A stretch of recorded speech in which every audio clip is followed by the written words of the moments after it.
माझा, मी श्रुती कुलकर्णी. या बुलेटिनमध्ये आपलं स्वागत.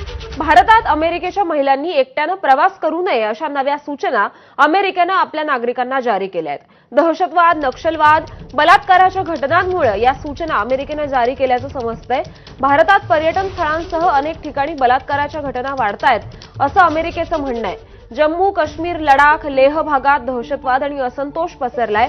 श्रीनगर, गुलमर्ग, पहलगाम सारख्या पर्यटन स्थळी हिंसाचाराच्या घटना घडतायत. मध्य आणि पूर्व भारतातही अमेरिकन नागरिकांनी जाऊ नये असं अमेरिकेनं म्हटलंय. मध्य आणि पूर्व भारतात माओवादी आणि नक्षलवाद्यांचा प्रभाव असून बिहार, झारखंड, छत्तीसगड, पश्चिम बंगाल, मेघालयात जाण्यापूर्वी मंजुरी घ्या असं देखील अमेरिकेनं नागरिकांना सांगितलंय.